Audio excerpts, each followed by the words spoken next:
మీరు మీ అభిమాన shows and serials TV కన్నా ముందు ఈటీవీ విన్ యాప్లో చూడండి. Download and subscribe to ETV win app. 99 రూపాయలు మాత్రమే.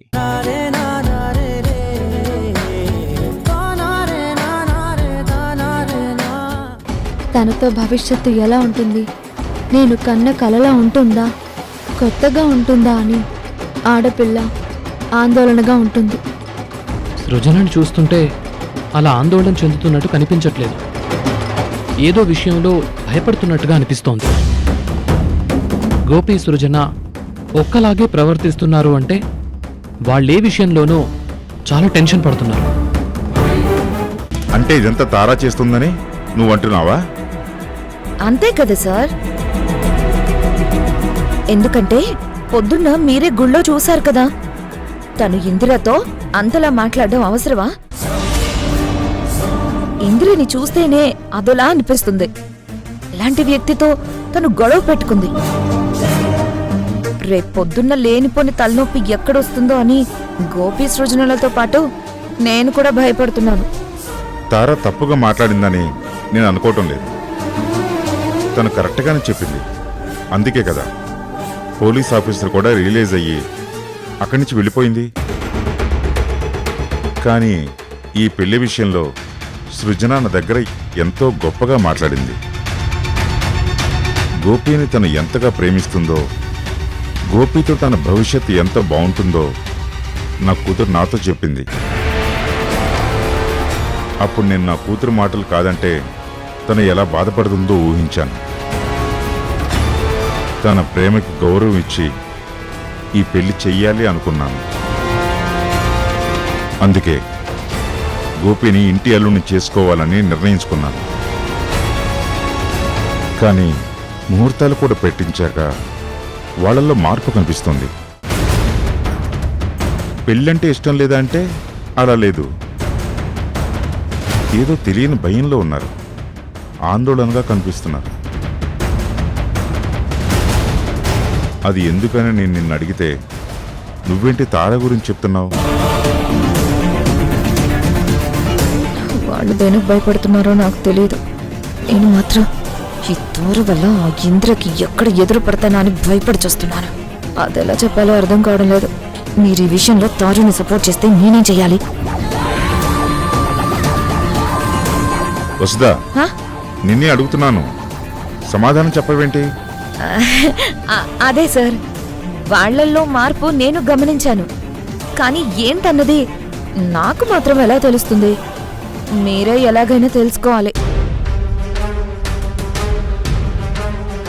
సరే, పెళ్ళనుకున్నాక వీళ్ళల్లో ఈ భయం కనిపిస్తుంది కాబట్టి ఇప్పుడే పూజారి గారితో మాట్లాడతాను. జాతకంలో ఏవైనా తేడా ఉందేమో చూడమంటాను. వాళ్ళు భయపడుతున్నారని మా అందరికీ అర్థమైంది. నీకు అర్థం కాకపోవటం చాలా ఆశ్చర్యంగా ఉంది. చెప్పాను కదా, వాళ్ళు దేని గురించి భయపడాల్సిన అవసరం లేదు. అయినా ఇద్దరు ఒకరినొకరు ఇష్టపడ్డారు. వాళ్ళ ప్రేమని ఆదిత్య గారు కూడా ఒప్పుకున్నారు. పెళ్లికి ముహూర్తాలు కూడా పెట్టేశారు. వాళ్ళ ప్రేమ మన్నించాలి అని ప్రతి ప్రేమికులు కోరుకుంటారు. అది ఫలిస్తుంది అన్నప్పుడు తెలియని ఏదో ఒక ఆందోళన మనసులో ఉంటుంది. అదే ఎలా చెప్పాలో తెలియక వాళ్ళు అలా ఉన్నారు అని నాకు అర్థమైంది. అంతకు మించి ఇంకేం లేదు. లేదు తారా, నువ్వాళ్ళని అలా చూస్తున్నావు గాని నేను మాత్రం బాగా అబ్జర్వ్ చేస్తున్నాను. వాళ్ళిద్దరిలోనూ ఏదో ఖచ్చితంగా భయం అయితే ఉంది. అదేంటో బయటకు చెప్పటం లేదు. కానీ ఆ నిజం ఎంతో కాలం దాగదు కదా. ఏదో ఒకరోజు బయటకు వస్తుంది. ఏం జరిగిందో చెప్తేనే కదా ఎవరైనా ఏమైనా చేయగలరు. చూడు శ్రీకర్, ప్రతి చిన్న విషయాన్ని భూతద్దంలో పెట్టి చూడకూడదు. అద్దంలో చూస్తే ఆకాశం కూడా చిన్నగా కనిపిస్తుంది. భూతద్దంలో చూస్తే ఆవగింజ కూడా పెద్దదిగా కనిపిస్తుంది. నేను వాళ్ళని మామూలుగా చూస్తున్నాను కాబట్టే నాకు తేడా ఏమీ కనిపించడం లేదు. నువ్వు ప్రతిదీ అనుమానంతో చూస్తున్నావేమో, అందుకే నీకు అలా అనిపిస్తుంది. అంతకు మించి ఇంకేమీ లేదు. ఇప్పుడు నువ్వు నా మాట నమ్మకపోయినా ఏదో ఒక రోజు నీకే తెలుస్తుంది. ఆ రోజు నేను నిన్ను అడుగుతా.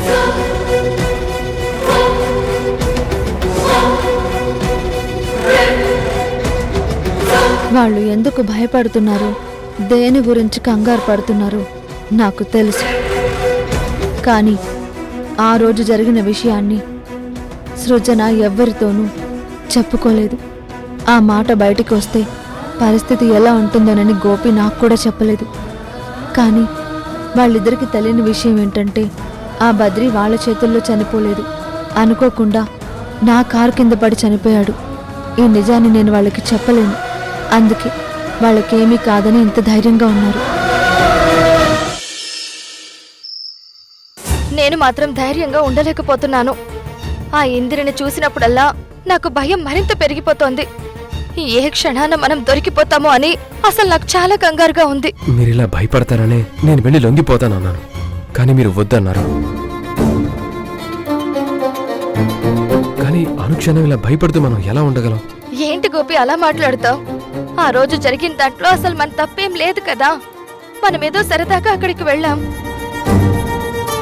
వాడు మృగంలా నా మీద పడ్డాడు. నన్ను కాపాడడానికి నువ్వు వాడితో ఫైట్ చేశావు. అనుకోకుండా వాడు కొండ మీద నుంచి పడి చనిపోయాడు. అది నువ్వు హత్య చేసినట్టు ఎలా అవుతుంది? ఈ నిజాన్ని మనమెవ్వరికీ చెప్పడం లేదు. అక్కడ ఏ ఆధారాలు దొరకలేదు అని తెలుస్తున్నా తాయెత్తు ఆవిడ దగ్గరే ఉంది కదా, అందుకే కొంచెం భయంగా ఉంది. కానీ ఆ తాయెత్తు నాదేనని తనకి తెలిసే అవకాశం లేదు కదా. తారా మేడం మనకి చాలా హెల్ప్ చేశారు. నాకు కట్టిన తాయెత్తుని వికాస్ గారికి కట్టానని చెప్పి ఆయన ఫారెన్ లో ఉన్నారని చెప్పింది కదా. ఇంకా ఇందిరికి ఎలా తెలుస్తుంది? ఆ ఇందిరని అంత తక్కువగా అంచనా వేయకూడదు. చూసావు కదా, పాత నేరస్తులందర్నీ వెతికి వెతికి తను పట్టుకుంటుంది. వాళ్ళు ఎవరో కాదని తెలిసాక ఎవరో ఒకరి ద్వారా ఆ రోజు మనం అక్కడికి వెళ్ళామనే విషయం తెలుస్తుంది. తన తమ్ముడికి మనకి మధ్య గొడవ జరిగిందని పొరపాటున తెలిసింది అంటే అప్పుడు మన పరిస్థితి ఏంటి అని ఇప్పటికీ నాకు భయంగానే ఉంది. అందుకే ఏ క్షణాన ఏం జరుగుతుందోనని అనుక్షణం భయపడుతూనే ఉన్నాను. చూడండి, పరిస్థితి అంతవరకు వస్తే తప్పంతా నాదేనని నేను లొంగిపోతాను. మీకు కానీ మీ నాన్నగారికి కానీ చెడ్డ పేరు రాకుండా నేను చూసుకుంటాను. వద్దు గోపి, నన్ను కాపాడడానికి నువ్వు రిస్క్ చేశావు. అలాంటిది నీకు శిక్ష పడితే నేను చూస్తూ ఊరుకోలేను. నీకేం కాకూడదు, అవసరమైతే తప్పు నాదే అంటాను. చూడండి, మీరు చాలా గొప్ప వాళ్ళ ఇంట్లో పుట్టారు. మీ నాన్నగారికి చాలా పేరుంది. కానీ నేనేంటో, నా గతమేంటో తెలీదు.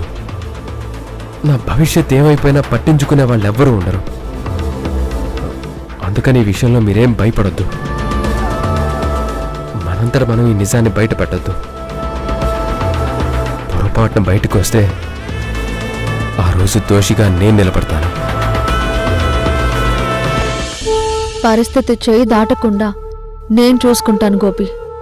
పొరపాటు నా ఇందిరాకి ఆ రోజు మీరక్కడున్నారని తెలిసినా మీ వల్ల తప్పు లేదు అని, తన తమ్ముడు నా చేతుల మీదుగా చనిపోయాడు అని ఎలా నిరూపించాలో నాకు తెలుసు.